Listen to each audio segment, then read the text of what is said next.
something about personal protective equipment? Personal protective equipment? Yes. Proper preparation is the key to successful work. Before you begin, make sure that you have the tools you will need and secure a clean, well-lit workplace. Gather all the components you will be using and unpack them at the same time. Always keep in mind that personal protection is one of the traits of a good computer technician. Do you know that there are 3 types of personal protective equipment? First, anti-static devices, power surge protector, and the last one, personal protective equipment. What are the examples of anti-static devices? Anti-static devices are anti-static wrist strap, anti-static mat, anti-static bag, and the last one, anti-static spray. Okay, how about power surge protectors? Power surge protectors are first AVR. AVR stands for automatic voltage regulator. Second, UPS. UPS stands for uninterrupted power supply. Oh, I see. So, what are those examples of personal equipment? Okay, try to look at this.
Personal protective equipment, or also known as the PPE.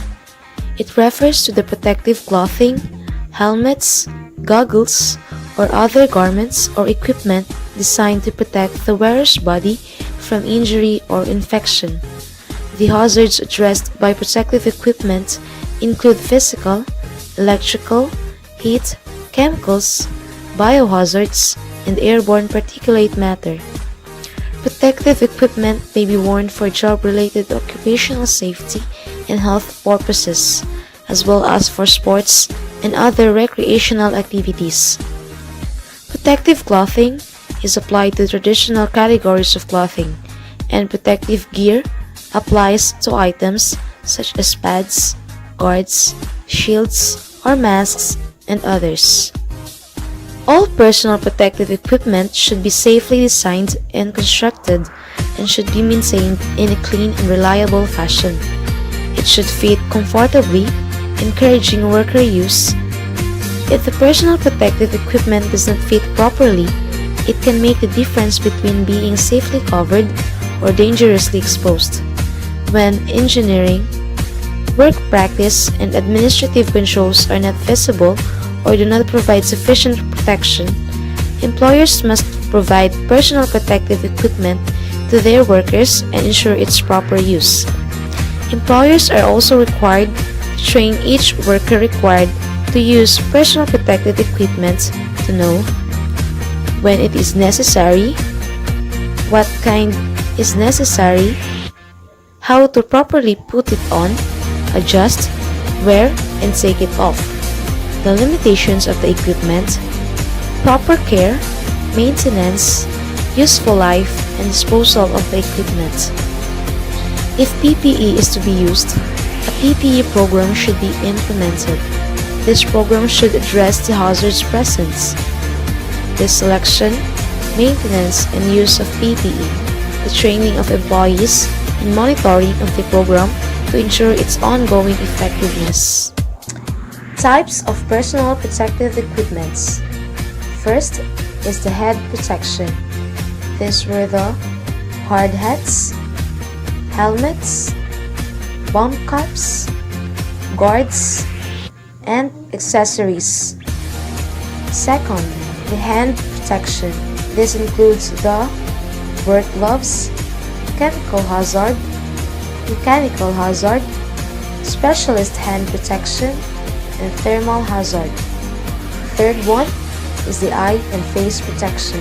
This includes the following: safety glasses, eye shields, overspecs, eyewear accessories, face shields, visors, and last, safety goggles. Fourth, the breathing apparatus. This includes only two types. It's the escape sets and the working sets. Next one is the protective clothing. It has chemical, high visibility clothing, FE clothing, weather wear, and workwear. We also have here the foot protection, which includes safety footwear, food industry footwear, and the ESD footwear. We also have here the hearing protection, or the covered by specific regulations. This has the ear defenders, earplugs, communication sets, noise meters, and the acoustic foam. And last but not the least, the fall management equipment. This includes the safety harnesses, fall arresters, elbow and wrist supports, and back supports. Any item of PPE imposes a barrier between the wearer or the user and the working environment. This can create additional strains on the wearer, impair their ability to carry out their work, and create significant levels of discomfort. Any of this can discourage wearers from using PPE correctly, therefore placing them at risk of injury, ill health, or under extreme circumstances, and even death. Good ergonomic design can help to minimize these barriers and can therefore help to ensure safe and healthy working conditions through the correct use of PPE. Practices of occupational safety and health can cause or can use hazard controls and interventions to mitigate workplace hazards, which pose a threat to the safety and quality of life of workers.